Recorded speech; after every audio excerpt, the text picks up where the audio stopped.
Андай эмесе биз баштай берели, урматтуу окуучулар. Биз мурдакы сабакта 13 сурооду окуганбыз. Бул билсеңер керек, бул АКМО 2019 жылдыкы биринчи турда чыккан суроолор. Анда биринчи суроону, ушул суроону карайлы. Алмаз бир жипке катары менен 12 көк, 3 жашыл, 6 ак, 5 сары мончок тизет. Андан кийин кайрадан 2 көк, кайра ошол эле сандарды тизет. Мончок түзүп уланта берет. 99 мончок кайсыл түстө болот дейт. Вот. Значит, бизде бул жерде мончок бар экен. Кайсыл мончоктор? 2 көк бар экен, 3 жашыл бар экен, 6 ак бар экен. И 5 сары мончок бар экен. Ошондо жалпы канча болот бул? Баарын кошконубузда 16 мончок болот экен. 16 мончок бар экен. Эми муну эмне кылабыз? Бизге ошондо бул жерде суроо болуп атат. 99 мончок кайсыл эмеге келет депчи. 99 мончок кандай түстө болот деп. Кайсыл түстө болот дейт. Ошондо эмне кылып коебуз бул жерде? Бул 99 биз эмне кылабыз? 16га бөлөбүз. 99 бөлүнгөн канча? 16. Бөлгөнүздө канча болот? Муну канчага көбөйтөбүз?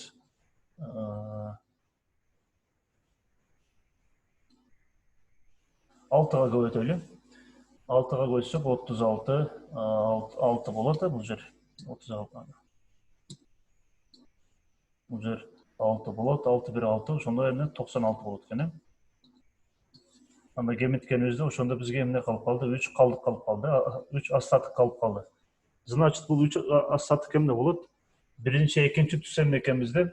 Значит, бул эмне деген сөз? 6 жолу айланат, туурабы? 6 жолу айланат. 6 жолу айланат. Эмени кайталанат. Же болбосо, анан кийин бизде эмне калды? 3 мончок ашча калып калган. Бул 3 мончок эмне болот? Бул 3 мончок биринчи мончок, анан кайра дагы 1 мончок, андан эмне 1 мончок. Биз билебиз что эмне 6 жолу айлангандан кийин кайра эмне болуп калат? Биринчи, экинчи мончок эмне болот экен? Бул көк болот экен. Значит, кийинки мончок эмне болот экен? Бул жашыл болот экен. Үчүнчү мончок бул жерде эмне дептир? Экинчи жана үчүнчү 2 мончок көк болот. Значит, бизге эмне жооп эмне болот экен? Жооп жашыл болот экен. Жооп бул жерде кайсыл? Асы болуп калат экен. 13 суроо жооп Асы болот экен. Кийинки суроону карайлы. Бизге бир эме берилген, туюнтпа. Же болбосо бир эсеп берилиптир. 36 минус канча? 12 бөлүнгөн 3кө. Биз муну эсептейли, биринчи эсептеп алайлы. Бул канча болот экен? 36-ны минус канча болуп калат? Бөлгөндө канча? 12-ні 3кө бөлсөк 4 болот.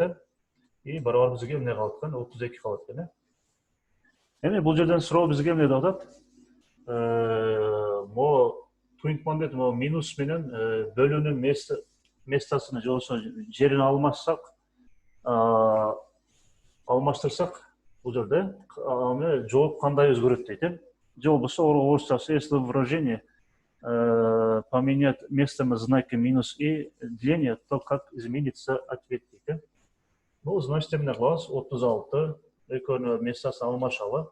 36 эмне кылабыз? 36 бөлүнгөн эмне? Бул жерде эскертип унутпаш керек эмени, кашаны, же болбосо скобканы унутпаш керек. Ошондо 12 минус канча болуп калат? 3 болуп калат экен. Барабар. Ошондо жооп канча болот? 36 биринчи скобканы иштейбиз. Бөлүнгөн деление канча болуп калат? 9 болуп калабы? 9 болуп калат. Биз 9-ду эмне кылсак болот бул жактан? 36 менен 9-ду бөлсөк канча? 4 калып калат экен.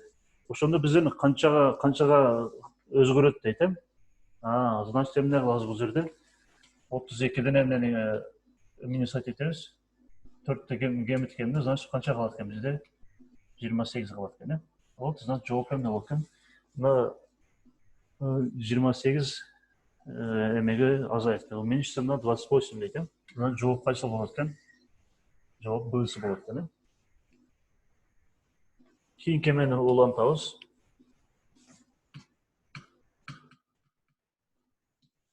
Кийинкисин улантабыз. Кийинки суроо 15-чи сурооду. 15-чи суроо мындай бир эмелер символдор экен. Ушундай болсо, могу символдордун ушул операцияны аткарганда бизге эмне кылат да, жооп канча болот дейт. Биринчи символду карайлы бул жерден. Бул оңойлуу суроо. Могу 3 бурчтукту эмне кылабыз? Треугольникти равно равнетейбиз. 15 минус канча 3 болобуз, барабар, значит, канча болот экен? 12 калат экен. Значит, могу треугольник канча 12 болот экен. Значит, прямоугольник бул жерде табыш керек экен. Кийинкисинде, но экинчисине карайлы анда. Мына бир экинчи суроону карайлы, бул жерге эле чыгарайлы. Мондай бир знак бар, анан эмне треугольник бар, равно канча 20 экен, 20. Треугольниктин дагы эмне кылабыз бул жерден? Местосуна коебуз. Биз прямоугольникти табыш үчүн треугольник тапканбыз. Треугольник канча? 12 болчу. 20, Андан кийин эмне кылдык бул жерден? Прямоугольник равно эмне болот? 20 плюс 12 болуп калат. Андан кийин, значит, прямоугольник бул жерде бизден канча таптык? 32 болот экен. 20га 12 болсо 32 болот экен. Эми бизге ошондой кайсыл калып калды бул жакта? Аягында баарын таап алайлы. Кийинки суроону карайлы. Анда дагы 3 бурчтук бар экен, биякта треугольник бар экен. Треугольник, анан монда бир смайлик бар экен. И равно канча дейт? 17 экен. 17 болсо биз могу треугольник тапканбыз. Смайликти табыш керек экен. Барабар канча? 17 болсо 17 же болбосо смайликти эмне кылабыз? Равно канча болот? 17 минус канча? 12 калат. Ошондо могу смайликти биздин канча болот экен? Жылмайуу бизге канча калат экен? 5 калат экен. Эми бизге эмне болду? Баарын таптык. Эми могул операцияны ордуна коюп таап коебуз. Биринчи жооп канча болду? Треугольник болду. Кийинки жооп кайсы болду? Бул болуптур. Прямоугольник и төртбурчтук. Анан бизге эмне? Мындай жылмайган бир эме экен. Символ дейт. Ушул эми монун ордуна баарына коелу. Значит, бул жерде 32-ни коюп атабыз. Треугольник канча болчу? 12 болчу. И минус этебиз и 5 болчу. Бул суроо өтө оңой. Значит, булдун баарын иштегенде канча болот? Бул жерде 44 болду. Ошондо канча болот экен? Жооп 39 болот экен. Туура, жооп 39 экен. Бул жооп эмнеси? Б-сы болот экен. Кийинкисине карайлы. 16-чы суроону карайлы эми. Кийинки бетке карайлы. 16-чы суроо деле бул өтө эле бизге бир эме берилген, выражение берилген, же болбосо бир не эсеп берилген, ушуну эмне кылыш керек? Чыгарыш керек экен. Бул суроону биринчи эмне кылабыз бул жака? Муну чыгарбастан мурун могу скобканын ичинде, скобканын ичинин баары эмне кылыш керек? Баарына эмелерди табыш керек, жалпы орток бөлүм, же болбосо ошолордун баарын табыш керек, жалпы орток бөлүмдөрүн. Значит, 2 минус 1 бөлү 2 болсо эмне кылабыз? Могуну эме табыш үчүн, общий знаменатель табыш үчүн эмне кылабыз? Могуну эмне кылабыз? Могунун астында эмне бар? Дайым 1 бар, Бунун астында дагы 1 бар, мунун астында дагы 1 бар. И мунун астында дагы эмне 1 бар, Значит, булардын баарын эмне кылышыбыз керек? Чтобы одинаковый кылыш үчүн баарын 2ге бөлүш керек. Могуну канча бөлүш керек экен? Муну 3ке бөлүш керек экен, себеби 3 экен. Бул жерде эмне 4ке бөлүш керек экен? И здесь 5ке бөлүш керек экен. Жазалы бул жакканда. Кийинки эме боюнча жака жазалы. 2 көбөйтүү 2 канча? 4.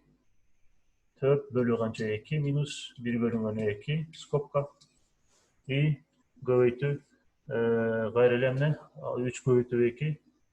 3 умноженное на 2, значит 6 деленное на 3 плюс 2 деленное на 3. Скобка закрывается. И умножение еще. Здесь 4 умножим на 2. У нас 8 деленное на 4 минус эмескен. Здесь умножение экен. 3 көбөйтүү 3 бөлүү канча? 4. Бұл жерде эмне экен? Бөлүү экен. Ошондо канча болот? 5 мен 10. 10 минус бөлүнгөн 5 минус канча болот? 10 бөлүнгөн 5 канча болуп калды? 4 бөлүнгөн канча? 5 болот экен. Муну бул жака жаздык. Биз эмне кылабыз? Ушул скобканын ичинин баарын эмне кылайлы? Иштейли. Значит, могулар одинаковый болду. Биз эмне кылабыз бул жерден? 4 минус канча? 1 канча болот? Бул жака жазабыз. Астына жазып кетели. 3 bölümü kança 2 göbeytü 6 plus kança 2 8 bölümü kança 3 göbeytü keyingisi kança 8 göbeytü kança 3 ekeni 8 göbeytü kança 3 24 bölümü kança ama aslında göbeytüz 4 bilen 4'te ne kılış gerek? Göbeytiş gerek 16 bölüyoruz bu yerden kança 6 bölümü kança olup kalat 5 болып қалады бұл жақтан 10 минус қанша 4 қалады. Эми ушул эмелерди биз иштегенибизде бизге эмне жооп чыгыш керек. Эми бул жакта бөлүнө турган сандар барбы? Бир карап көрөлү. Бөлүнө турган сандар бар экен бул жакта.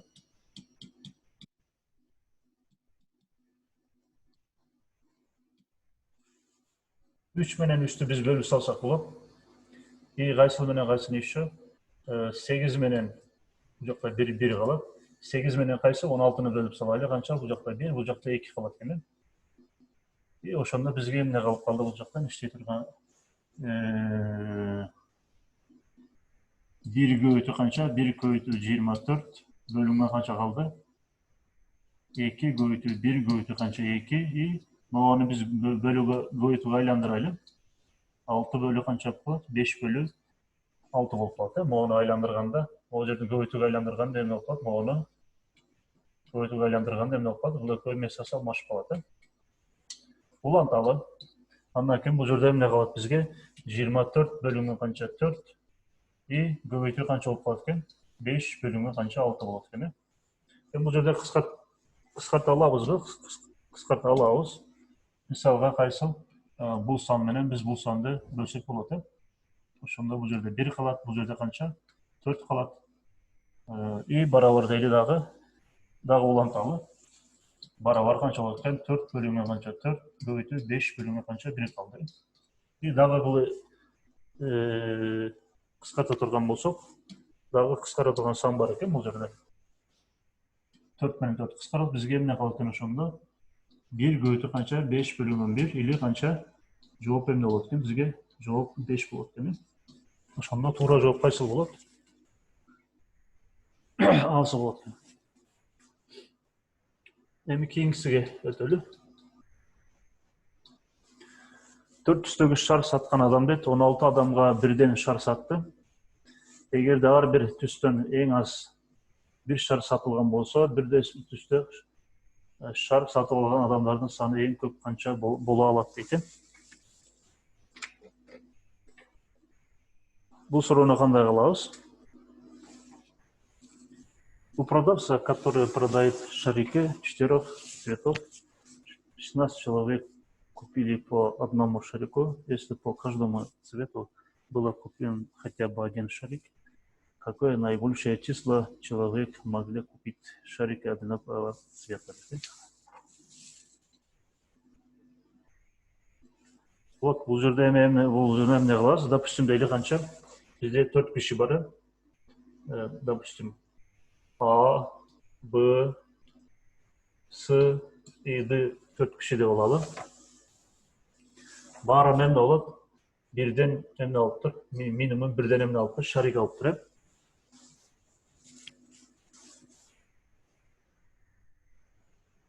400-төгү.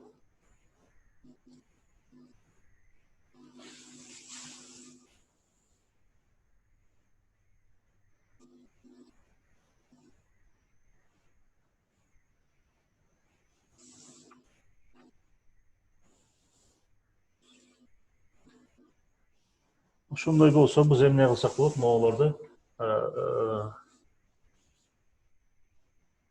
эгерде ар бир адамга түстө эң аз бир шар сатылган болсо, 1 түсте қанша сатып алған болады дейді. Бұл значит эмне кылабыз? Bir адам бирөөсү бир шарик алып алыптыр. Значит қанша? Қалған үчөөбү значит 2ден алган да. Же болбосо 3тен алган. Биз ошолорду мындай эсептегенибизде канча болуп калат? Бул жерден А, Б, С'ден эмне кылабыз? 3кө көбөйтөбүз да ошондо. То есть канча 12 болотпу? Муну экинчиден дагы бирөөсү эмне алган? Дагы башка шар алган. Ошондо бизге эмне калат? Жооп 13. Ошондо канча жооп 13 болот экен да.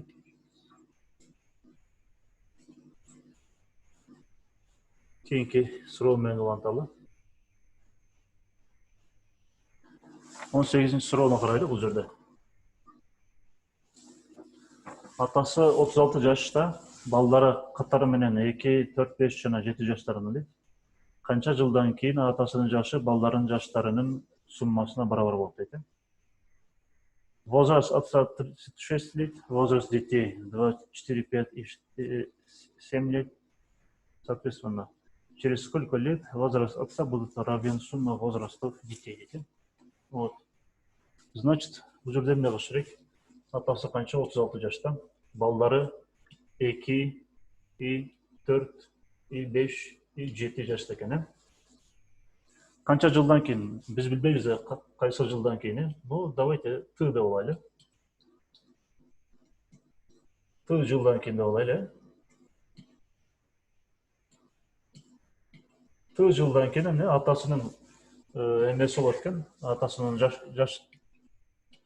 жашы равно эмне болот экен? Балдарын жашына барабар болот экен. Значит, эмне 2 плюс канча? Т же болбосо 4 плюс канча? Т 5 плюс канча?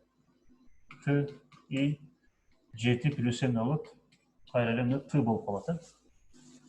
Канча жылдан кийин? Мен не знаю, кайсы жылда экенин туурабы. Эми кошолу бул жакта. Бул жерден биз T'ларды өзүнчө кошуп алайлы. Бул жака бир Т азыр 1 мүнөт мен алмаштырып алайын. Бул T'ларды өзүнчө кошуп алайлы биз баарына. Ошондо бул жакта канча болот? 2лерди кошконубузда канча болот? 2 менен 4 кошкондо 6, 5 кошсоңуз канча? 11 и 7-ни кошкондо канча болот? 18 болду. 18 плюс канча болот экен? Канча Т бар бул жерде? 4 Т бар экен. 4 баласы бар. Значит, равно бул жерде 36 плюс канча Т. Эми T'ларды бир жака топтогонубузда ошондо канча болот? 36 минус канча? 18 барабар 4 Т минус канча Т болот? Бул жактан улантабыз. 36-дан 18 болот. 18 барабар канча? 18 барабар 3 Т калат экен. Биз T'ны табыш үчүн эмне кылабыз? 18-ди 3кө бөлгөндө ошондо бизге жооп канча чыгат экен? 6.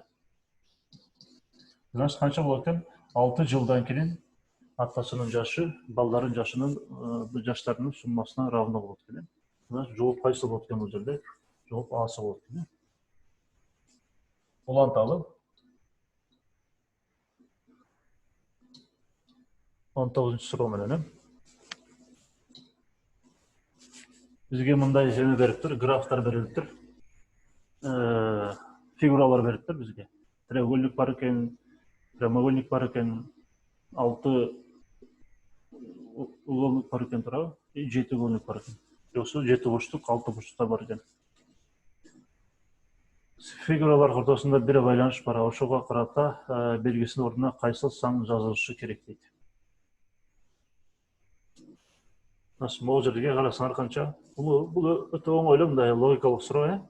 Бул треугольникте, значит, 3 эмеси бар, бурчтугу бар туурабы? Бул эмне кылабыз? 28 бөлүү канча? 24.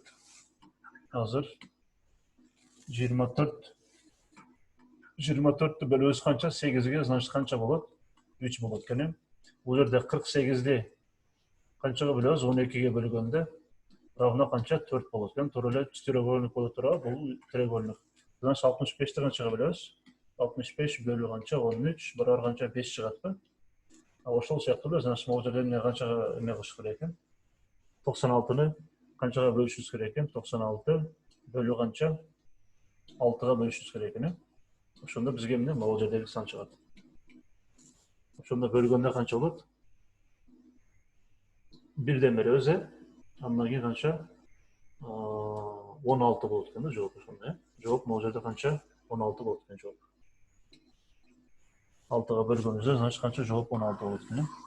Жооп A'сы болот экен. Эми кийинки суроо менен уланталы. 20-суроо менен. Bir машинада канча 6-5 дөңгөлөк бар. Алардын бирөөсү ашыкча дейт. 200 км узундуктагы жолдо бул дөңгөлөктөрдүн ар бири бирлик километр узундукта колдонулду. Бул дөңгөлөктөрдүн ар бири канча километр жолдо колдонулду дейт.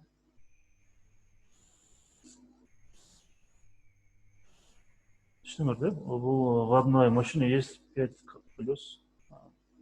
Ошо 200 километрде 5 значит канча болот деп. Буну эмне кылабыз? 200 км жол жүрүп тур машина. Ар бир дөңгөлөктү бирден колдонуп тур да. Буну эмне кылабыз? 205ке бөлгөндө канча болот? 4 болуп калат, бирок дагы 0 кошпой, ошондо эмне 40 болуп кеткен. Значит, ар бир 40 километрде эмне кылыптыр?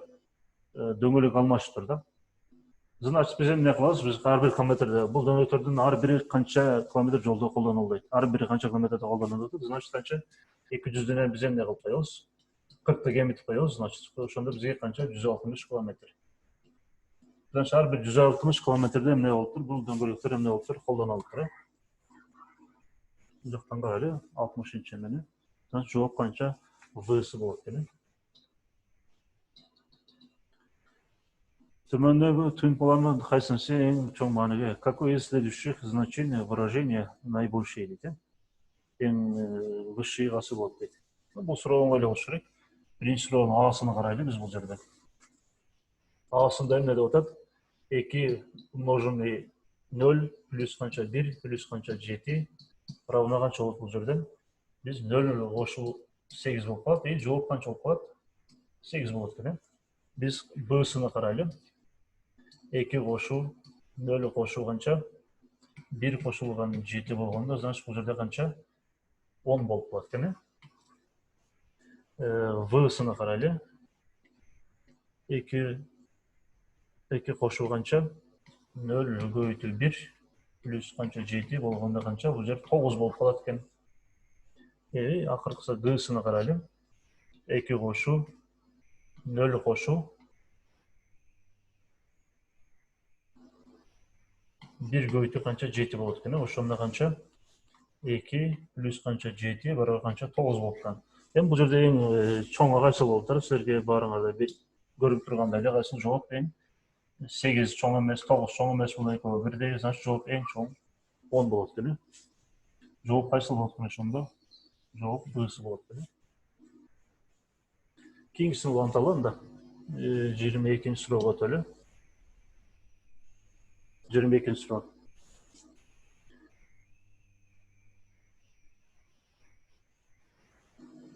Эки санды көбөйткөндө дейт.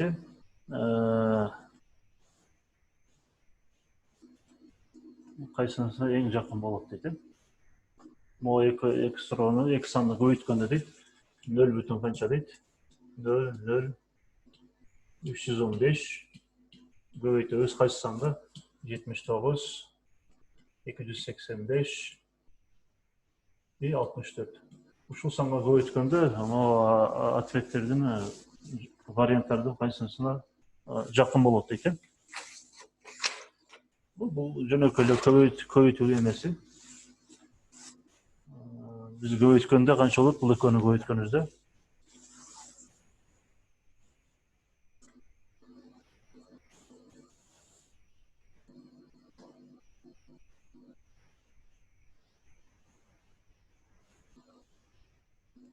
көбөйткөнүбүздө может мен калькулятор менен көбөйтүп көрүп атам.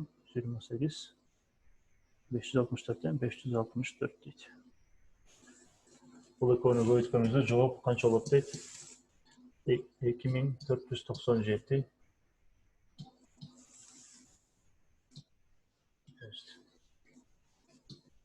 2497 бүтүн канча болот? 49 болот экен.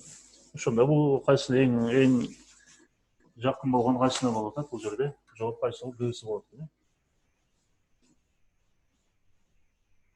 Кейінгі сұрауны қарайлы анда. 23-ші сұрауны қарайлы. Бұл сұрауны мағаны барын көбейтсіңдер, сіздер не қыласыңдар, уақытыңарды ұтқызасыңдар да. Бұны көбейтпеу керек. Біз астына қошу іштегеннен кейін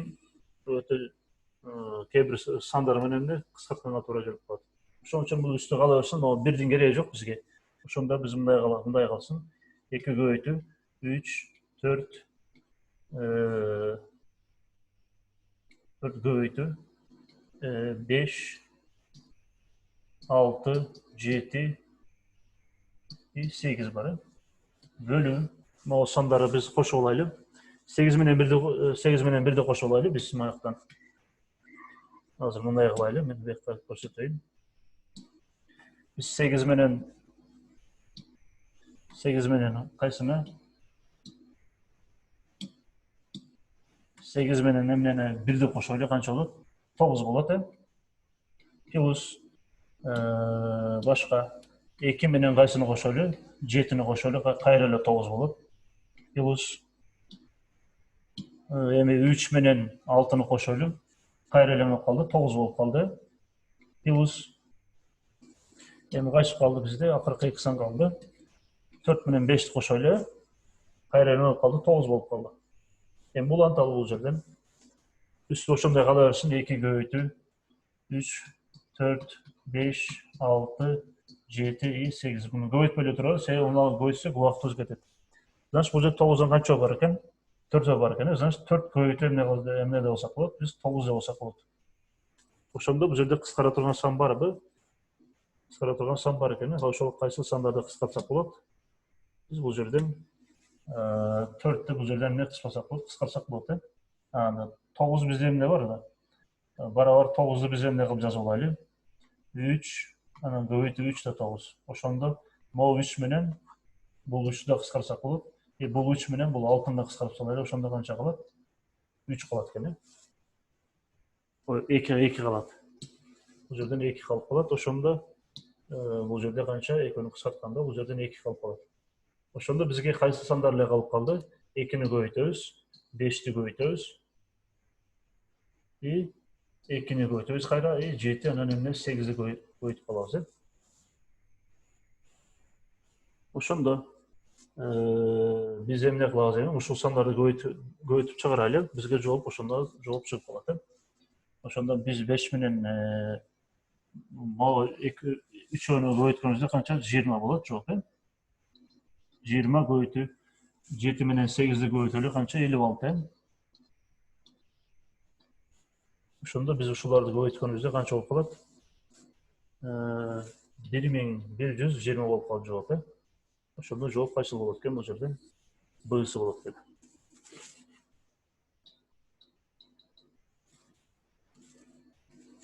Кийинки суроону карайлы. Бул 24-чү суроону карайлы.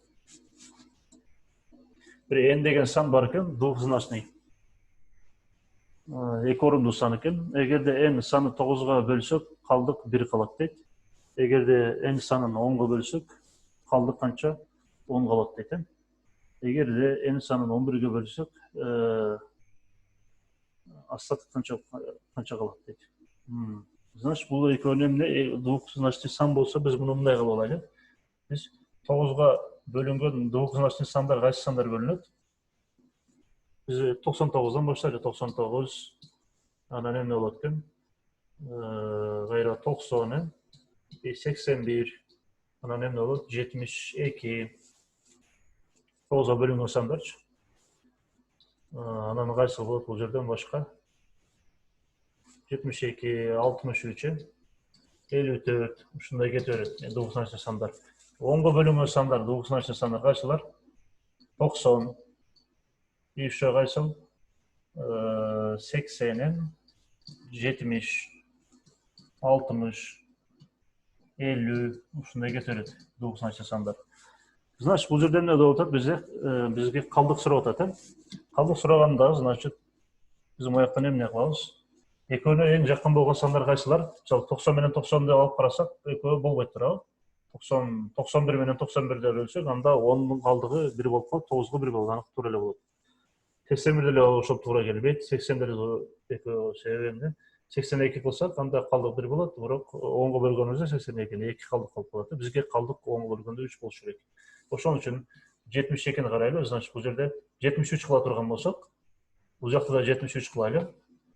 73-тү 9го бөлсөк канча? 1 калдык калат, Значит, жооп бизге эмне болуп калды? Бул жакта даана болуп калды ушул, 9го бөлгөнүбүздө эмне болот? 72, 8ден бергенде калдыгы эмне болду? Туура келди. Эми ушуну кайра эмне? 70 10го бөлгөнүбүздө канча болот? Калдык канча калып калат? 3 калып калат. Вот. Значит, биздин сан кайсыл экен? М равно кайсыл экен? М деген сан канча? 73 экен да.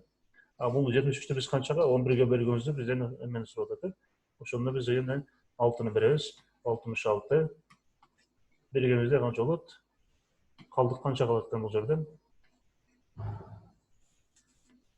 1 менен 7 болуп калат экен, калдыгы.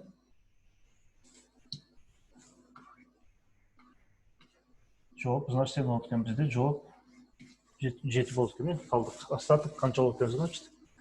7 болот экен. Болду, кийинки эмеге уланталы. Кийинки суроону карайлы, акыркы суроону. 25-суроо.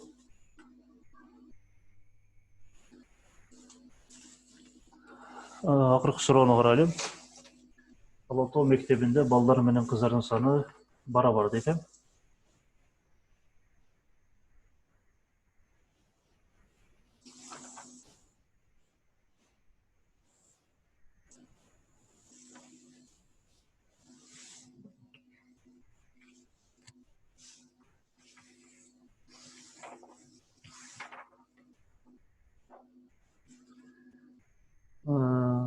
Балдар менен кыздардын саны барабар экен. Кыздардын 4төн 3 бөлүгү жана балдардын 3төн 2 бөлүгү экскурсияга чыгышты. Экскурсияга чыккандардын канча бөлүгү кыздар болчу дейт. Бул суроо бир аз ойлоно турган суроо экен.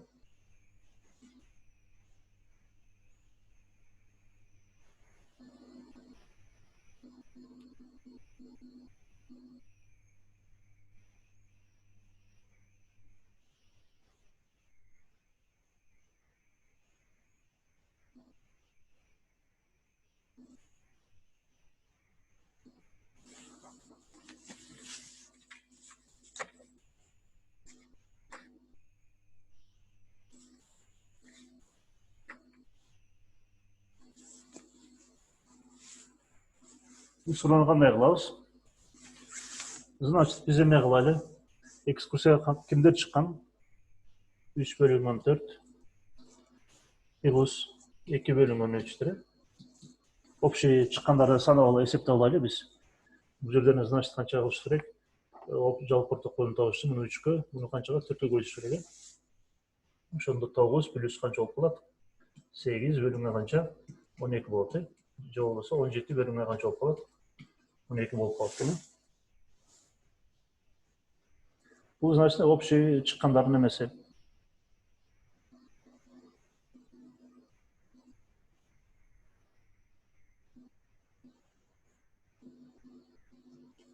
Общий чыккандар. Эми общий чыккандарды биз эмне кылыш керек ушуну?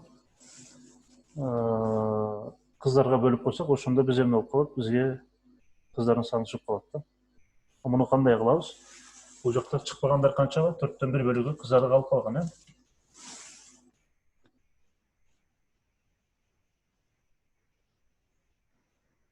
Суалдын негизи кереги эле жок экен. Биз эмне кылсак бул жерде 3 бөлү 4 3 бөлүнгө канча? 4 и бөлөбүз, канчага бөлөбүз? 17 бөлү канча? 2ге бөлсөк, 12ге бөлсөк бизге эмне жооп чыгышы керек? 3 бөлүнгө канча? 4 көбөйтүү канча? 12 бөлүнгөн 17 болуп калабы? Ошондо биз эмне болуп калат? Бул жактан кыскартсак, кыскартууну эмеге колдонсок, 4 менен кайсыл кыскарат? 12 кыскарат, бул жерде 1 калат. Бул жакта канча? 3 қалып қалады, ошондо жооп эмне болот экен? 9 бөлүнгөн канча? 17 болот экен. Жооп туура жооп кайсыл? Ошондо ушунча кыздар эмне болуптур?